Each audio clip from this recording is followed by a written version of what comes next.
देखिए क्वेश्चन क्या है, एक द्विघात बहुपद ज्ञात कीजिए जिसके शून्यकों का योग तथा गुणनफल क्रमशः दी गई संख्याएं हैं। तो शून्यक नहीं दिया हुआ है, शून्यकों का योग और गुणनफल दिया हुआ है, उसका क्या ज्ञात करना है हम लोग को? बहुपद ज्ञात करना है। सबसे पहले क्या करेंगे, चलिए हल स्टार्ट करते हैं।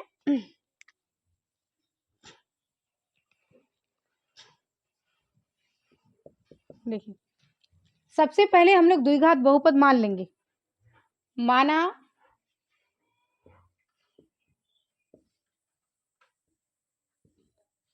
ax² plus bx plus c, द्विघात बहुपद ऐसा ही होता है, यानी मैक्सिमम पावर चर का क्या होना चाहिए? 2 होना चाहिए, और उसके साथ एक पावर वाला एक पद होगा, उसके साथ 0 पावर वाला एक पद होगा, यानी अचर पद। तो माना इतना एक द्विघात बहुपद है। क्या है? हम लोग को द्विघात बहुपद निकालने बोल रहा है ना, तो मान लेंगे उसको एक द्विघात बहुपद है। जब द्विघात बहुपद है तो उसका शून्यक कितना होगा? कितना शून्यक होगा? एक या दो? द्विघात बहुपद है तो 2 शून्यक होगा। तो क्या मान लेंगे 2 शून्यक को? और अल्फा बीटा मान लेते हैं, है ना, क्योंकि हम लोग इसका कोएफिशिएंट ए भी माने हैं, ए भी मान सकते हैं। इसको अल्फा बीटा मान लेते हैं, यहाँ पे अल्फा बीटा गामा ले लेते हैं, तो हम लोग यहाँ पे ए भी मान लिए हैं तो अल्फा बीटा मान लेते हैं। और अल्फा बीटा इनका 2 ही शून्यक है ना जी, गामा कहाँ से आ जाएगा? इनका 2 क्या है? शून्यक है। अब हम लोग को फॉर्मूला से पता है कि बहुशून्यकों का योगफल, क्या पता है? शून्यकों का योग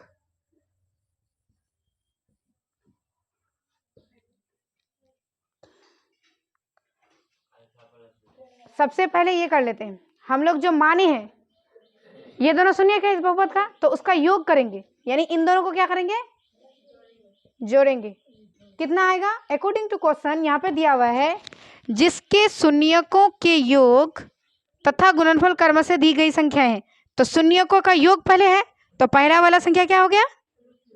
शून्यकों का योग हो गया, तो दोनों को जोड़ेंगे तो क्या आना चाहिए? √2 आना चाहिए। अब फॉर्मूला में यहाँ पे थोड़ा जगह छोड़ देते हैं, उसके बाद फॉर्मूला लिखते हैं। शून्यकों का योग बराबर, फॉर्मूला बोलिए, शून्यकों का योग का फॉर्मूला वही माइनस एक्स का क्या होगा? गुणांक, और नीचे x² का गुणांक। तो माइनस एक्स का गुणांक, माइनस एक्स का गुणांक यहाँ पे क्या है? माइनस पहले दे देते हैं, और x का गुणांक क्या है? a है, x ये है ना जी, तो इसका गुणांक क्या है? b, और x² का गुणांक, x² का गुणांक a है। हो गया। तो एक टर्म यहाँ पे और बढ़ा दे तो अच्छा होता। कैसे? यहाँ पे हम इसको -√2 को यहाँ लिख देते हैं बराबर, √2 को हम लोग क्या लिख सकते हैं ज्यादा से ज्यादा? माइनस है तो माइनस लिख देते हैं, और इस माइनस को खत्म करने के लिए फिर -√2 लिख देते हैं। समझ गए? और नीचे क्या हो जाएगा? 1, ऐसा लिख सकते हैं ना। यहाँ पे कोई डाउट?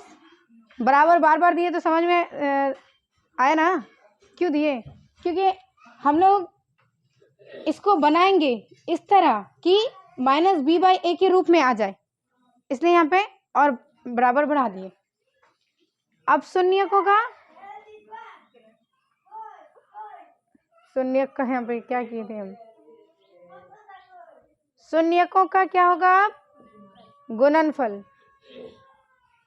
तो गुणनफल मीन्स गुना करना पड़ेगा किसको? हम लोग शून्यक क्या माने हैं? अल्फा और बीटा को। तो गुना कर देते हैं, क्या हो जाएगा? Alpha beta. क्या आना चाहिए अकॉर्डिंग टू क्वेश्चन? शून्यकों के गुणनफल 1/3। इन दोनों को गुना करेंगे तो क्या आएगा? 1/3। यहाँ पे बराबर दे देना। हाँ, और यहाँ पे भी एक बराबर देके छोड़ देना, 2 ठो छोड़ देना। हाँ, अब यहाँ फॉर्मूला लिखना। तो शून्यकों का गुणनफल का फॉर्मूला क्या होता है? बोले शून्यकों का गुणनफल का फॉर्मूला। हाँ, अचर पद बटे, ये सब फॉर्मूला मुंह पे रहना चाहिए। x² का गुणांक। आप यहां से ध्यान देखो, ध्यान दो। तो यहां देखिए अचर पद क्या है? हम लोग जो बहुपद माने हैं उसमें अचर पद क्या है? यानी x किसके साथ नहीं है? c के साथ, यानी c अचर पद होगा। उसके बाद x² का गुणांक क्या है? a।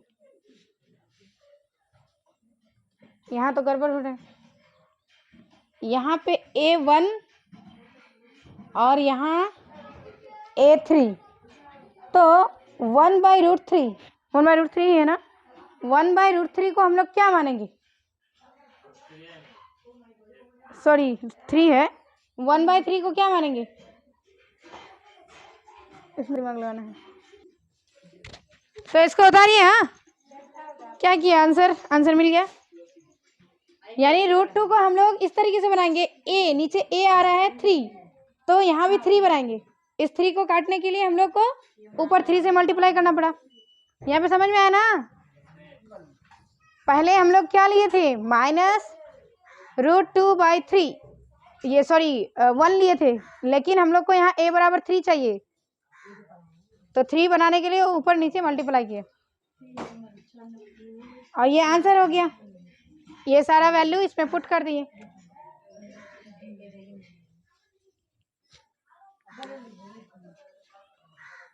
इसमें कोई डाउट?